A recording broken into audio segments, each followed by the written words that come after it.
pocos. Bien, vamos a analizar, vamos a comentar lo que está sucediendo en el Ecuador a partir de las medidas anunciadas por el gobierno del presidente Lenín Moreno y claro, el impacto que se produce en ámbitos como el de los transportistas. Para ello nos acompaña Andrés Mideros. Andrés Mideros fue director de las Emplades y fue secretario general de la Presidencia de la República. Actualmente es profesor, es docente universitario. Nos acompaña también el doctor Óscar Terán. Él es analista de temas políticos, de temas sociales y es un observador permanente de los acontecimientos que se producen en nuestro país. Gracias, Andrés. Gracias, Óscar. Vamos a empezar. El tema está planteado, así que le escuchamos, Andrés, si es tan amable. Buenas tardes. Buenas tardes, Andrés, Óscar y a todos y todas quienes nos escuchan. Efectivamente, el país está viviendo un momento muy difícil. Ya venía una situación económica compleja, venía también una situación de pérdida de bienestar generalizado, en los sentidos de que viene aumentando la pobreza en los últimos años, ha aumentado el desempleo, ha aumentado el subempleo, la gente empieza a sentir pérdida de bienestar, pérdida en su capacidad de consumo, pérdida en su calidad de vida. Vivíamos también elementos de pérdida de empleo, tanto en el sector público como en el privado. Creo que hay que contextualizar esto también ubicando las manifestaciones que se tuvieron la semana pasada en la provincia del Carchi, en donde tenías una demanda de la Asamblea Ciudadana, encabezada por su prefecto Guillermo Herrera, pero en donde el pedido que se hiciera de atención por parte del gobierno nacional a necesidades específicas que tenía esa provincia. Finalmente, a inicios de esta semana, se logran unos acuerdos de transferencia de recursos a los municipios, de comprometerse el gobierno nacional con unas obras y se desmoviliza eso. Pero acto seguido vienen los anuncios de medidas económicas. Y ahí hay muchísima tela que cortar. No sé si avanzaremos hoy con todo, lo que avancemos hoy. Pero en términos generales, lo que se manifiesta directamente desde mi lectura es que no se da respuesta a esas demandas que tiene la ciudadanía. El gobierno parte de un error que es una ausencia. Explicarnos para qué son las medidas. Porque cierto es, y todos estamos conscientes, el presupuesto general del Estado tiene un déficit abultado. Eso ha hecho que el Estado se endeude. Pero llama la atención que una semana antes de las medidas económicas, el gobierno nacional colocó 2.000 millones nuevos de deuda externa. Llama la atención los 4.000 millones de nueva deuda externa también con el Fondo Monetario Internacional. Entonces se continúa ese proceso de endeudamiento. Y para un ciudadano, para una persona normal, entender de qué me sirve cerrar el déficit fiscal. La gente quiere escuchar, y yo hubiese esperado en una presentación de medidas económicas, que el anuncio venga y empiece diciendo, con estas medidas la economía va a crecer al tanto por ciento. La proyección del Banco Central del Ecuador es del 0,2. El FMI dice que la economía ecuatoriana va a decrecer en menos 0,5. ¿Y con estas medidas vamos a crecer más? Claro, el sentido común te hace pensar, ya les estoy pidiendo un sacrificio, pero esto va a tener este efecto, exacto, esta consecuencia. ¿Cuántos empleos se van a generar? ¿En el sector público o en el sector privado? ¿Cuántos? No se dice. ¿Vamos a estar mejor? ¿Se va a reducir la pobreza? Tampoco nos manifiesta en ese sentido. Vamos a ahorrarnos 1.300 millones del subsidio a la gasolina, que hay que analizarlo, pero más allá de eso, mi idea inicial es cómo reasigno los recursos. Si me ahorro esos 1.300 millones, ¿qué beneficio voy a tener? Porque eso es mejor para la gente. Entonces la gente se siente indignada, creo yo, porque el gobierno no le está dando una respuesta, una claridad de a dónde nos va a llevar todo esto. Luego, evidentemente, lo que tenemos es que los directamente afectados por el costo de sus servicios, los transportistas, llaman a un paro, caotizan el país y se empiezan a confundir esas demandas. Luego ahí habrá una negociación. Los municipios tendrán que decidir si suben o no las tarifas, si subsidian o qué pasa con el transporte. Los ciudadanos también a los transportistas les venimos demandando hace rato seguridad y calidad en el servicio. Y tampoco hay una respuesta. Entonces empiezan a generar una serie de conflictos y confusiones que la responsabilidad la tiene el gobierno. Porque no nos está diciendo con claridad para qué sirven estas medidas. ¿Cómo vamos a estar mejor por hacer este tipo de cosas? Simplemente nos dicen, es lo que tocaba hacer. Ok, pausa ahí entonces, Andrés, para escuchar a Óscar Terán. Óscar, por favor, el tema que estamos tratando. Muchas gracias, Andrés. Y yo pienso que la diferencia de talante entre el presidente Correa y el presidente Moreno ya es motivo suficiente para que estemos con complicaciones. Me refiero a que el presidente Correa tenía un ritmo endemoniado, vertiginoso, mientras que el presidente Moreno es un hombre absolutamente pausado. De tal modo que ese solo hecho al Ecuador ya le llama la atención, le complica la vida. Eso lo uno. Lo otro, efectivamente el gobierno nacional ha tenido una serie de errores, ha cometido una serie de errores. Uno de esos, seguir el ritmo endemoniado del endeudamiento público. 11,000 millones de dólares ha endeudado el gobierno de Moreno al Ecuador. Lo que tenía que hacer es ajustar las riendas y cortar los gastos, cortar los costos, con todo lo que eso puede implicar de sacrificio e incluso en algunos casos de drama, y a lo mejor a lo peor, de drama humano. Pero esta es una observación muy, muy de coyuntura, muy actual. Yo quisiera un poquito referirme a algo que yo he venido observando en el Ecuador desde las décadas anteriores. Y encuentro que el Ecuador es cíclico. Tiene etapas de estabilidad y etapas de brutal inestabilidad. Me estoy refiriendo, por ejemplo, al año 48, cuando empieza una etapa de estabilidad en el Ecuador. Y se logra por primera vez que se repitan unas elecciones democráticas con candidatos a la presidencia de la República que terminaban sus periodos. Desde el 48 al 61 duró eso. Esto se interrumpió el 61 y desde el 61 hasta el 72, en 11 años, tuvimos, me parece que 11 gobiernos, inclusive 2 dictaduras. Después se estabiliza nuevamente del 72 al 79 con 2 dictaduras militares.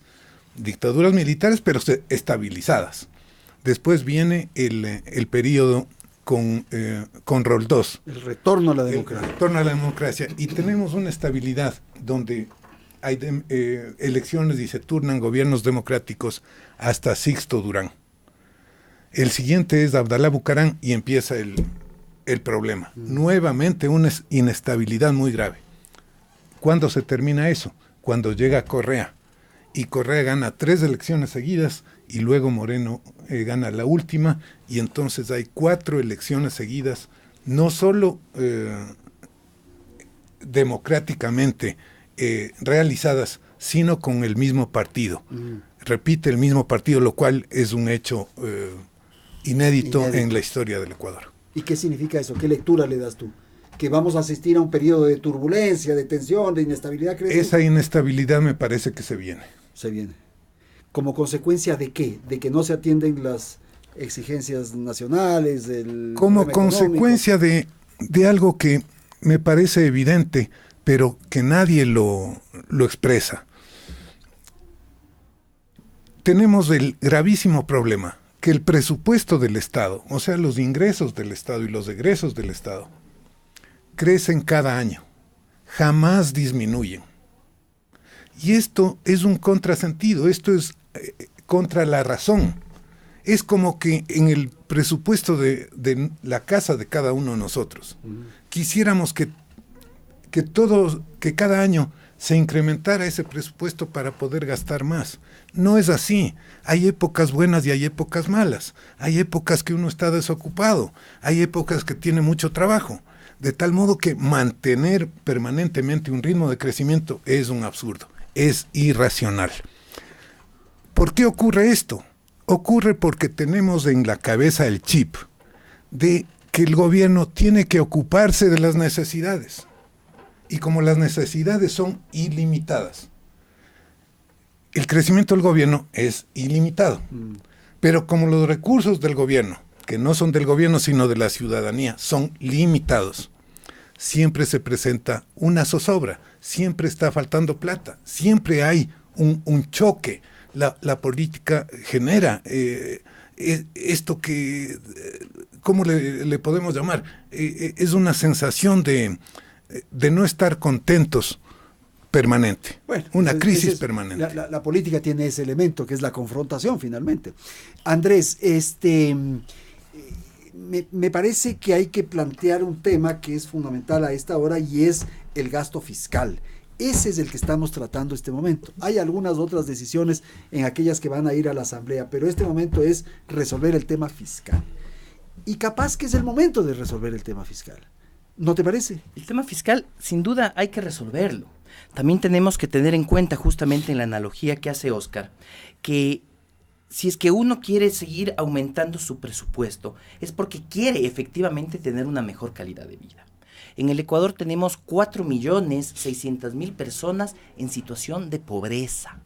Entonces, si queremos que esa gente salga de la pobreza, efectivamente la situación económica tiene que mejorar. La economía tiene que crecer, no necesariamente el gasto público. Luego, el gasto público evidentemente tiene que crecer si es que queremos garantizar no necesidades ilimitadas, pero sí derechos: salud, educación, vialidad, seguridad, infraestructuras, una serie de derechos y de capacidades productivas que tiene que estar del lado del Estado.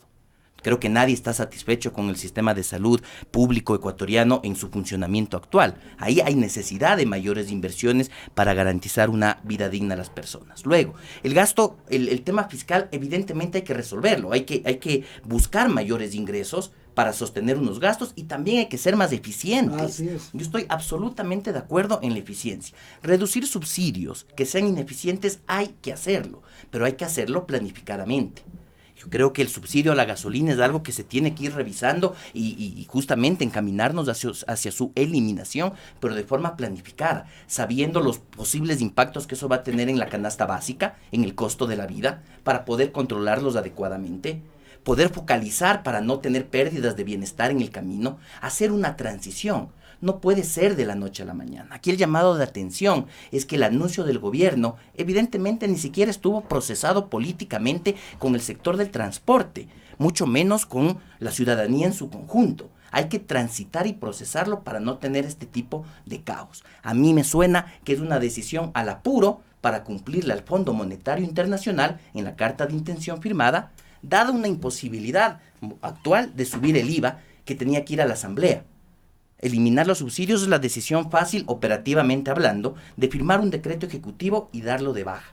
Pero esa transición, esa gestión social más que política en últimas, pero para entender la bondad de la política y no la parte fea, ese procesamiento social de las medidas, esa debida planificación para saber que el Estado está cuidando el bienestar por encima del déficit fiscal, es algo que ha faltado ahí. Luego, el gobierno comete otros errores también en los mensajes, porque plantea como un gran logro haber retirado 23.000 funcionarios del sector público y ahora dice que va a por 10.000 más. Entonces, no podemos vender la idea de que de 23.000 personas que salen al desempleo es un éxito. No lo es una crisis social. Son 23.000 hogares que pierden el ingreso inmediatamente. Ahora, el problema ahí es que tampoco nos han mostrado los estudios que indican que esas 23.000 partidas o funcionarios eran innecesarios. Son decisiones nuevamente a dedo. Recórtame el 10% del gasto corriente. No hay un estudio de procesos, de duplicidad, de si hay un funcionario que no cumple con su trabajo. No hay nada de eso.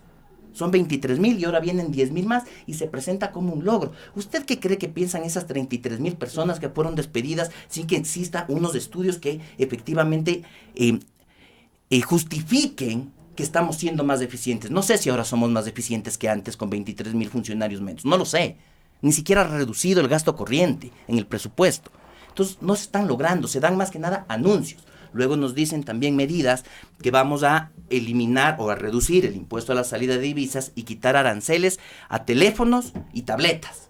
Perdónenme, la revolución digital, la industrialización del país no va a venir por tener teléfonos y tabletas más baratos. Entonces, incluso cómo se venden las cosas es absolutamente demagógico. ¿Dónde están los estudios? ¿Cuáles son los sectores? ¿Qué tecnología vamos a desgravar de aranceles para garantizar que genere productividad en el aparataje productivo? ¿Qué cadenas productivas, qué centros de investigación van a tener mejor acceso a tecnología para hacer qué investigaciones? Todo eso está ausente en esto.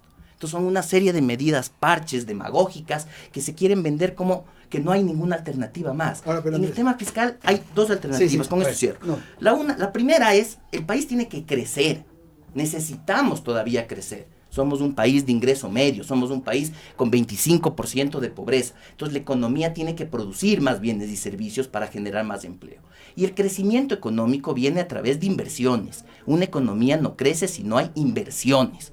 Y el sector privado lamentablemente no lo está haciendo. El sector público no puede entonces recortar las inversiones directamente. ¿En dónde deberíamos estar discutiendo la reactivación productiva? En la productividad, en bajar tasas de interés del crédito productivo. Sí, en traer tecnología a ciertas cadenas debidamente identificadas, estratégicamente pensadas para que vayan a fomentar el desarrollo industrial y el valor agregado. La comercialización en el agro de los productos agrícolas deberíamos estar discutiendo. Luego, no podemos ligeramente decir que vamos a reducir el impuesto a la salida de divisas y a reducir aranceles cuando el Ecuador tiene un problema de balanza comercial, porque compramos del mundo más de lo que vendemos, y entonces los dólares se van, y entonces eso resta crecimiento, porque en el cálculo del PIB, del Producto Interno Bruto, que es la producción nacional, se restan las importaciones. Entonces no podemos decir ligeramente, vengan más importaciones, porque le estamos afectando a la capacidad de la economía de crecer, un primer elemento. Un segundo elemento, hay muchos más espacios en donde podemos ser eficientes. El anexo tributario de la proforma del 2019 que hace el SRI nos habla que hay alrededor de 4.900 millones en gasto tributario. 4.900 millones, el gasto tributario es impuestos que el Estado decide dejar de cobrar. Los famosos incentivos que se aprobaron hace un año, que exoneraban del pago de impuesto a la renta por hasta 20 años de nuevas inversiones. ¿Dónde está la evaluación un año después de que esa ley ha traído más inversiones? ¿Y cuántos recursos ha dejado de cobrar el Estado en impuestos? Ni se hable de la remisión tributaria que se hizo, de la exoneración de multas e intereses.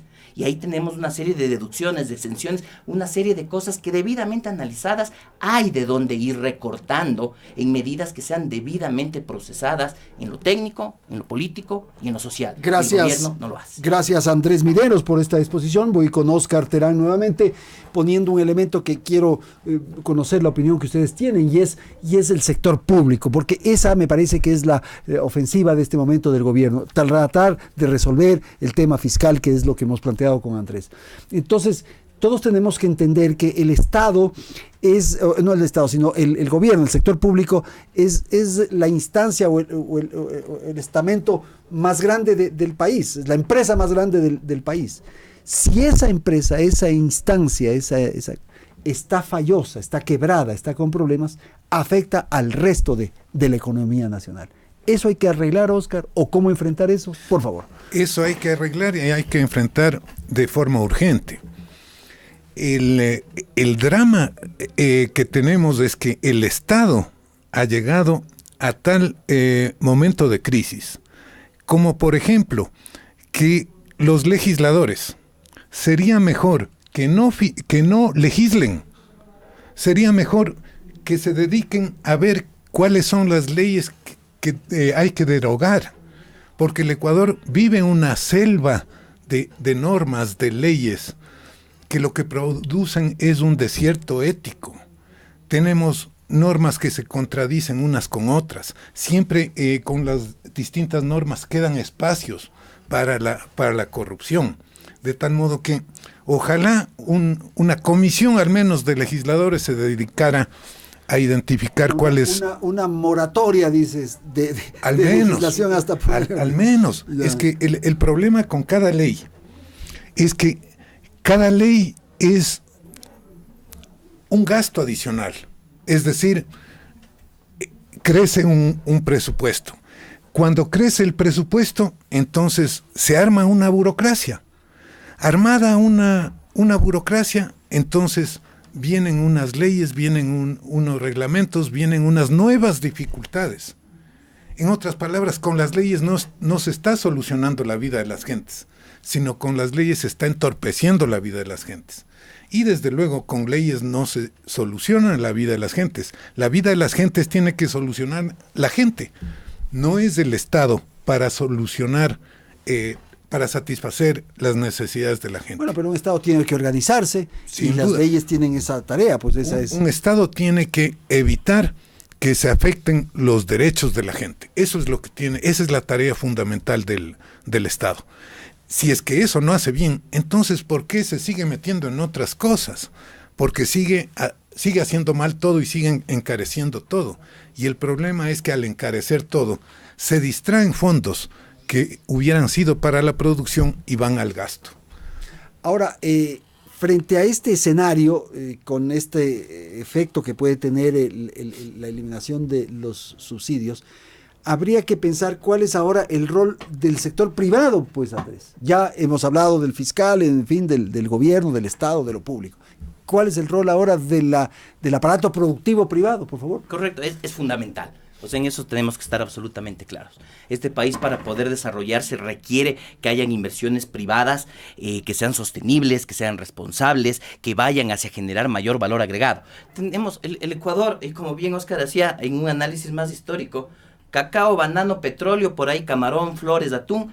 Hemos sido eternamente dependientes de la exportación de recursos naturales de bajo valor agregado y de la importación de bienes de consumo y bienes de capital, tecnología desde afuera, que nos sale más caro y que nos hace perder cada vez mayores recursos.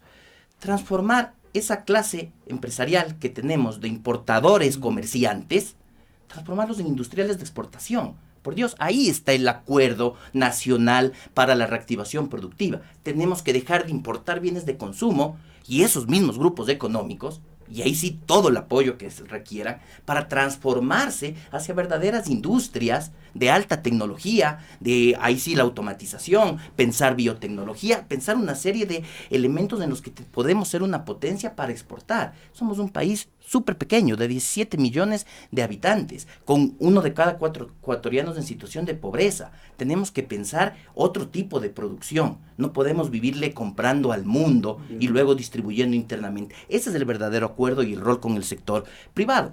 Y aquí tenemos un problema en ese sentido, porque no estamos yendo para allá. Lamentablemente las medidas económicas ponen los incentivos en un lado y las cargas en otro. Bueno, pero es que no hemos hecho eso desde hace tiempos. No hemos hecho eso desde la República, desde el 1830, exacto, Andrés. desde el lugar común Sí, ese de ya. sembrar el petróleo, nunca hemos hecho. Pero entonces no vendamos como el gran logro el eliminar el subsidio a los combustibles, que hay que hacerlo responsablemente, ojo, y no se lo está haciendo responsablemente. Como el gran logro hacerlo cuando nadie lo hizo en 40 años. Digamos, hagamos realmente un proceso de industrialización y de valor agregado que nadie ha hecho en 200 años. Entonces ahí sí ganes un lugar en la historia. Ahí sí exija un lugar en la historia y exija comprensión, porque estamos apostando con una visión responsable y de largo plazo. Pero lo que están poniendo son las cargas en los trabajadores. Despedir funcionarios públicos, reducir el 20% del salario a funcionarios públicos, retirarles simbólicamente 15 días de vacaciones, que es regresivo en derechos y que no genera un centavo de ahorro al Estado, porque esas vacaciones se pagaban y ahora se van a seguir pagando. Lo que vas a tener es 15 días más a la persona ahí trabajando, y hay que considerar sectores como los jueces. Hay que considerar también elementos como los médicos. O sea, hay sectores en donde debería estar más pensada la cosa. Ese es el problema. No está planificado. ¿Y dónde están todos los beneficios? Porque, bueno, en el mundo del trabajo privado también. Los costos están en las modalidades de contratos que están estableciendo para establecer jornadas laborales de hasta 10 horas al día o 12 horas. 12. 12 era lo que había Hasta anunciado el ministro la última vez. Por ahí circula algún documento que dice 10. Hay que ver que mandan finalmente a la asamblea, porque inclusive eso, el presidente anuncia y no manda el proyecto de ley todavía. Pero bueno, 10 o 12 horas al día, que en la práctica es no pagar horas extras. Poder distribuir la jornada semanal hasta en 6 días, es decir, trabajar sábado o domingo, que en la práctica es no pagar horas extraordinarias. Un llamado contrato de emprendimiento que lo que hace es poder despedir al trabajador sin liquidarlo por hasta 3 años, que esté en prueba por 3 años. Entonces, todas las cargas están en el trabajador público y privado. Y los incentivos están en la empresa. en la empresa porque le reduce costo al bajar salarios, porque le reduce impuestos, porque le da nuevos incentivos, nuevos subsidios. Y yo voy a insistir en esto. Antes de darles nuevos incentivos para traer inversiones, que sí hay que traer inversiones, muéstrenme la evaluación del impacto de la ley aprobada hace un año para ver si efectivamente el camino son más incentivos tributarios o es por otro lado. No ha servido para nada y esa es la preocupación que se tiene. Que nos dan un paquete de medidas sin ninguna meta, sin ninguna orientación, sin ninguna visión estratégica, ponen cargas en los trabajadores que ya la vienen pasando mal desde el 2015 y ponen incentivos en los grupos económicos. Entonces la gente se molesta, Andrés.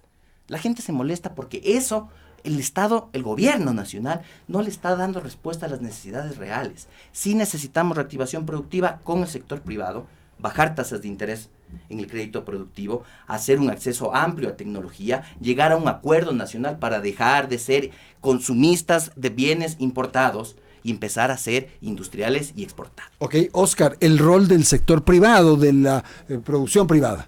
Gracias, Andrés. Hace algunos años yo conocí a un padre salesiano español que vive o vivía en Guatemala. Y él era decano de una facultad de teología de la Universidad Francisco Marroquín. Estaba en el Ecuador y yo tuve la oportunidad de conocerlo, de conversar con él. Y dentro de las conversaciones le hice una pregunta que a mí me enseñó muchísimo. La respuesta es la que me enseñó. La pregunta fue, ¿cuál es la responsabilidad social del empresario? Y como él era padre salesiano, como yo me había educado con salesianos, lo que me suponía que me respondería es la responsabilidad social, lo que estaba de moda. Él me dijo, la responsabilidad del empresario es una sola, es hacer utilidad. ¿Por qué esa es la responsabilidad del empresario? Porque para hacer utilidad tiene necesariamente que ofrecer al mercado, desde luego un mercado libre, tiene que ofrecer al mercado el mejor producto al menor precio. Y para ofrecer ese mejor producto al menor precio, tiene que rodearse de los mejores colaboradores. Y para rodearse de los mejores colaboradores, tiene que pagar los mejores sueldos. De tal modo que esa única responsabilidad social tienen los empresarios. Hacer utilidades, pero desde luego hacer dentro de unas reglas de juego libres, sin el favor del Estado para unos y la discrecionalidad para otros, ni cosa por el estilo. Pero en esa tarea que me parece ya aceptable, la corresponsabilidad está en el empresario, en el que invierte, en el que corre riesgos y tal, y en el trabajador, Oscar. O sea, esa persona, si no tiene al trabajador, no va a poder lograr sus afanes y sus aspiraciones de utilidades. Sin duda. Y ese es el elemento fundamental. Necesita armar un equipo, y en ese equipo están los trabajadores y están los empresarios, necesariamente. Y el Estado debe estar para vigilar eso, no para entrar al campo de juego a jugar a favor de unos o a jugar a favor de otros. No es para pitar penales cuando estén unos desfavorecidos para equilibrar las cosas. Simplemente tiene el Estado que ser el que está mirando y el que está controlando que no haya faules. Y que si alguien mete la mano en el área, se pita un penal, cualquiera que sea el equipo favorecido. ¿Cuál es la reflexión que tú haces para señalar o para definir por qué es que no viene la inversión al Ecuador?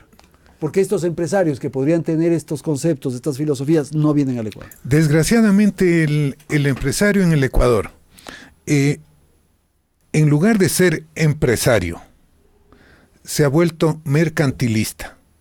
Es decir, una persona que está dependiendo del Estado para hacer su negocio. Mucho depende del monopolio, mucho depende de la licencia, del arancel, de la canonjía, del contrato, de lo que quiera que sea.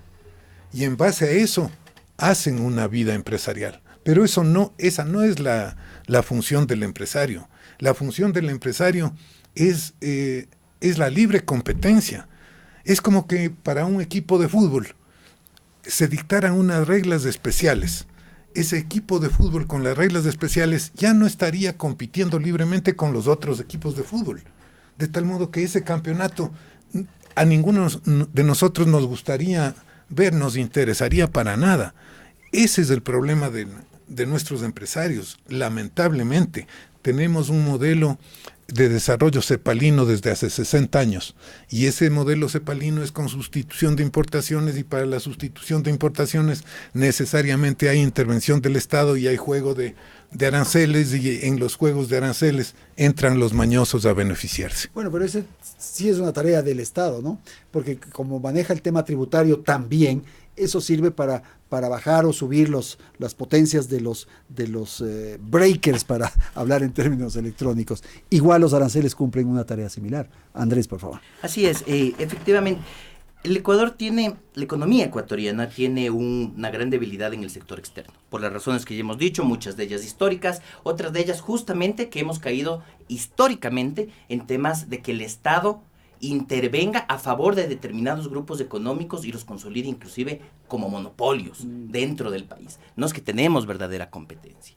Y luego el sector externo también hay que proteger, para proteger la producción nacional, para proteger los productos que hacíamos aquí, los zapatos de Ambatos que se hacían antes, el cuero que se hace en el Ecuador. De repente empezamos a consumir productos importados que pueden terminar siendo más baratos por prácticas que existan en China, que existan en Colombia, por los subsidios que tiene Estados Unidos a su propia producción, porque subsidia su producción los Estados Unidos, eso es así. Y empezamos a debilitarnos nuestra propia capacidad de producir.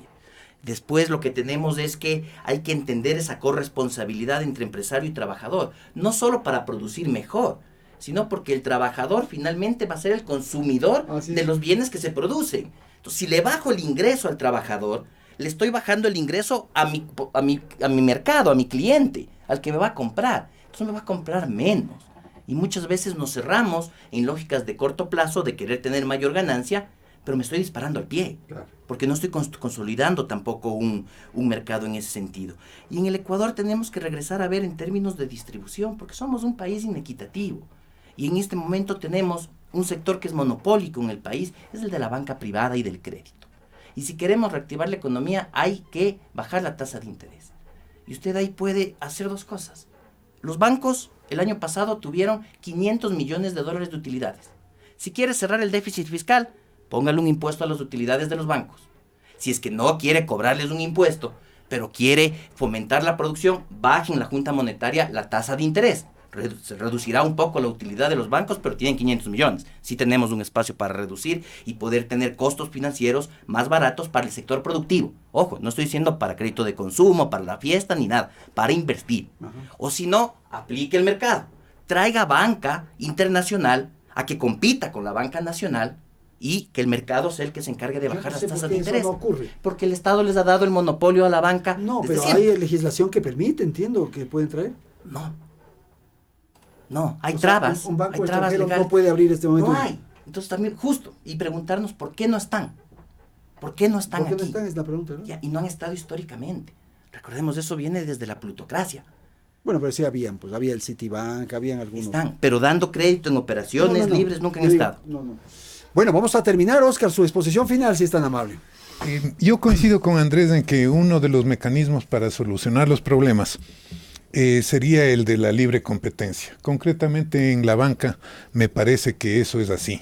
El momento en que venga 1, 2, 3, 5 bancos extranjeros, la tasa de interés bajará, los servicios mejorarán y mejorará la atención de todos los bancos, porque en buena medida sí son monopólicos. Adicionalmente, necesita el Ecuador bolsa de valores. Bolsa de valores es algo que se maneja muy poquito por cuentagotas y necesitamos una bolsa de valores muy fuerte, vigorosa, de tal modo que el depósito de ahorros en los bancos no sea la única posibilidad para hacer inversiones. Se necesitaría que muchas compañías coticen en bolsa y que el público pueda escoger en actividades productivas en y no actividades productivas. especulativas, que es lo que podría ser. Eso sí, Sin duda. Señores, muchísimas gracias. Quizás tengamos un buen fin de semana y que las cosas puedan volver a la normalidad. Esa es una aspiración que todos tenemos de una o de otra posición, puesto que esto está afectando, Andrés, y afecta en las economías y afecta en la cotidianidad, que es fundamental. Quiero agradecer a Andrés Mideros y a Óscar Terán, que han estado esta tarde aquí en la cabina central de Radio Quito y Platinum. Pausa, ya volvemos.